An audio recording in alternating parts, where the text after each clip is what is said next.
பைக்ல வேகமா போனாலும் மெதுவா போனாலும் ஒரே மாதிரி மைலேஜ் கிடைக்குமோ கிடைக்காதோ.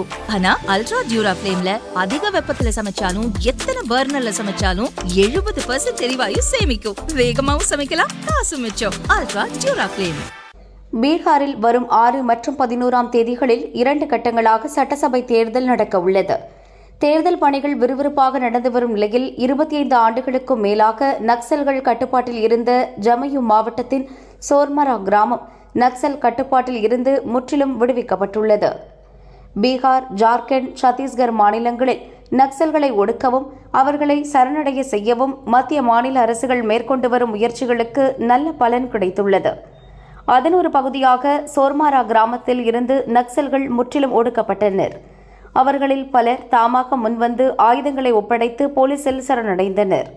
சிலர் பாதுகாப்பு படை வீரர்களால் சுட்டுக் கொல்லப்பட்டனர். 25 ஆண்டுகளுக்கு பின் அந்த கிராமத்தில் அமைதி திரும்பியுள்ளதை அடுத்து அங்கு 2ஆம் கட்ட தேர்தலுக்கான ஓட்டுப்பதிவு மையம் அமைக்கப்பட்டுள்ளது. ஆண்கள், பெண்கள் என 1000க்கும் மேற்பட்ட வாக்காளர்கள் வசிக்கும் இந்த கிராமத்தினர் 25 ஆண்டுகளுக்கு பின் தங்கள் சொந்த ஊரிலேயே ஓட்டளிக்க உள்ளனர். இதுகுறித்து அந்த கிராம மக்கள் கூறியதாவது: 25 முதல் 30 ஆண்டுகளுக்கு மேலாக எங்கள் கிராமம் நக்சல்கள் கட்டுப்பாட்டில் இருந்தது.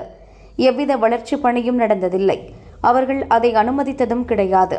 இங்கு ஓட்டுப்பதிவு மையங்கள் வைக்கவும் விடமாட்டார்கள். அவர்களை மீறி வெளியே சென்று ஓட்டு போடவும் மக்கள் பயந்தனர். ஓட்டு போட வேண்டுமென்றால் இங்கிருந்து 22 கிலோமீட்டர் நடந்து செல்ல வேண்டியிருந்தது. 2005இல் போலீஸ் எஸ்பி உட்பட 6 பேர் நக்சல்களால் கொல்லப்பட்டனர். ஓட்டுப்பதிவு மையம் தீ வைத்து எரிக்கப்பட்டது. இங்கு நக்சல்கள் வைத்ததே சட்டமாக இருந்தது. கங்காரு கோர்ட் எனப்படும் கட்டு பஞ்சாயத்து நடத்திதான் எதை பற்றியும் விசாரிப்பர். அவர்கள் கூறுவதே நீதியாக இருந்தது. தற்பொழுது நக்சல்கள் ஆதிக்கம் முற்றிலும் ஒடுக்கப்பட்டுள்ளது. இதன் மூலம் 25 ஆண்டுக்கு பின் நாங்கள் எங்கள் ஊரிலேயே ஓட்டளிக்க உள்ளது மகிழ்ச்சியாக உள்ளது. இனி இங்கு சாலை வசதி, மின்சார வசதி என அனைத்தும் விரைவில் கிடைக்கும் என நம்புகிறோம் என்றனர்.